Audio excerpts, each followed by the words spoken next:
Shalom, shalom, shalom. Selamat pagi masyarakat iman yang dikasihi oleh Tuhan. Hari ini kita bersyukur karena kebaikannya kita boleh menjalani satu minggu yang telah lalu.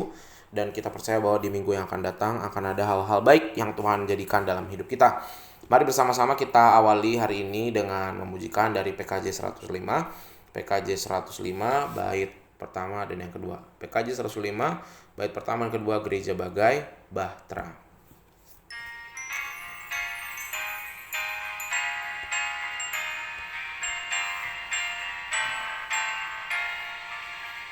Gereja bagai bahtera di laut yang seram, mengarahkan haluannya ke pantai seberang.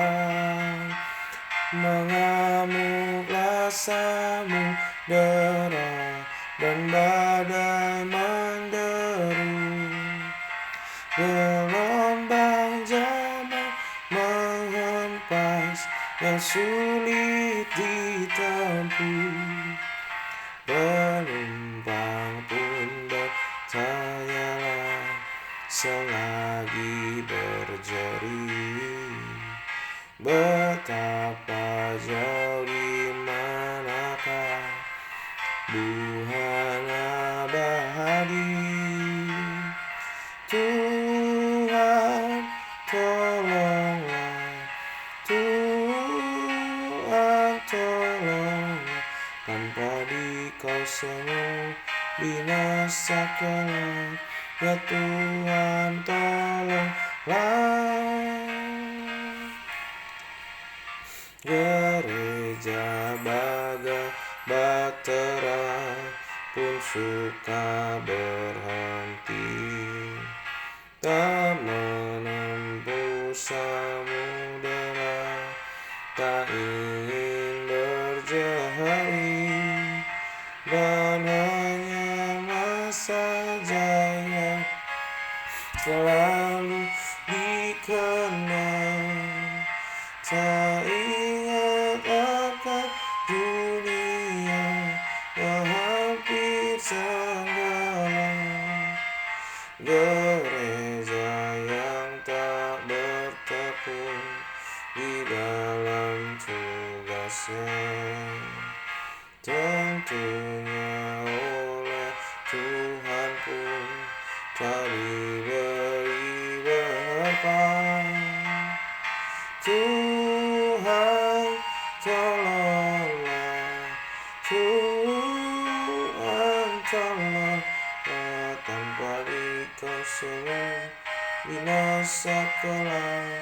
Ya Tuhan tolonglah. Mari kita berdoa. Tuhan, kami percaya bahwa yang Bagai Bahtera bukan cuma gereja, tapi hidup kami juga. Kami seperti di sebuah kapal yang mengapung di samudera kehidupan. Tuhan, mampukan kami sebelum melangkah dan berlayar, kami bersama-sama dipimpin oleh Tuhan. Kami serahkan pembacaan firman-Mu, dalam nama kami berdoa. Amin. Kita buka sama-sama Hakim-Hakim 10, Hakim-Hakim 10 ayat 1 sampai 5. Hakim-Hakim 10 ayat 1 sampai 5. Hakim-Hakim 10 ayat 1 sampai 5. Dengarkanlah sabda Tuhan.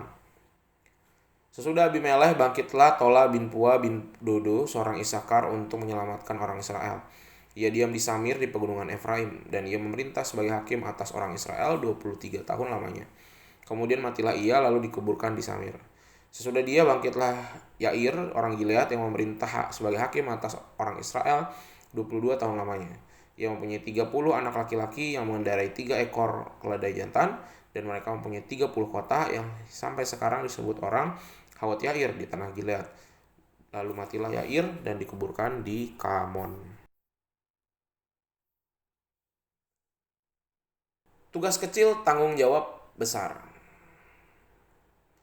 Bapak Ibu Saudara, dalam hidup ini kadang-kadang kita kalau dikasih tanggung jawab yang besar, biasanya kita akan lebih berusaha bagaimana caranya mengerjakan tanggung jawab besar ini, karena yang dipertaruhkan banyak. Misal dalam kehidupan berkeluarga, misal dalam kehidupan di pekerjaan, di toko, di sekolah, atau bahkan di kehidupan pelayan kita.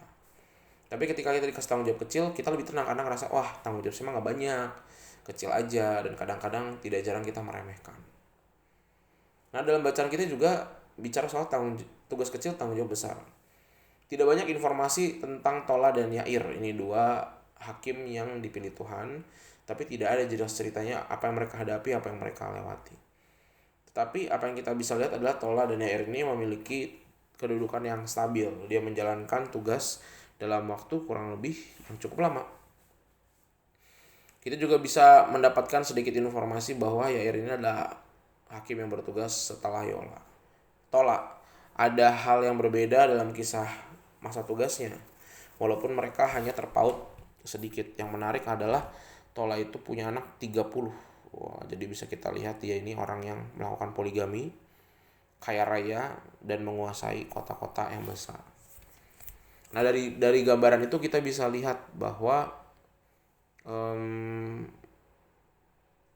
mereka adalah orang-orang yang fokus menjaga iman dan diberkati sama Tuhan. Pada masa itu hakim-hakim godaannya banyak banget, banyak banget karena mereka belum sistem kerajaan dan belum punya gedung-gedung dan punya wilayah kota-kota yang tetap.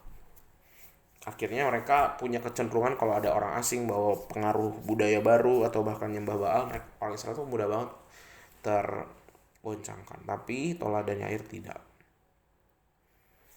Mungkin dibandingkan Gideon dan Deborah, mereka adalah tokoh yang tidak terkenal. Tapi sekalipun kecil, mereka mengerjakan tugasnya dengan baik dan namanya tercantum di dalam firman Tuhan ini. Semoga kita belajar seperti Tola dan Yair yang bahkan peran kita mungkin kecil. Tapi jangan pernah meremehkan peran yang kecil. Peran yang kecil itu berharga kok. Dan semoga hari ini kita gak usah sibuk mencari peran besar. Untuk apa sih? Gak perlu kita jadi orang-orang yang kelihatan dipandang. Tapi biarlah kita melakukan hal-hal sederhana dengan setia. Tuhan mampukan kita. Amin. Mari kita berdoa. Tuhan, kami mau belajar untuk melakukan perkara-perkara kecil yang kadang-kadang kami remehkan dalam hidup kami. Sebentar kami mau serahkan kehidupan kami sebelum kami melangkah hari ini. Biarlah firman Tuhan mengakar dan bertumbuh di hati kami. Kami serahkan dalam nama-Mu kami berdoa. Amin. Selamat pagi, Tuhan Yesus memberkati, tetap bersemangat.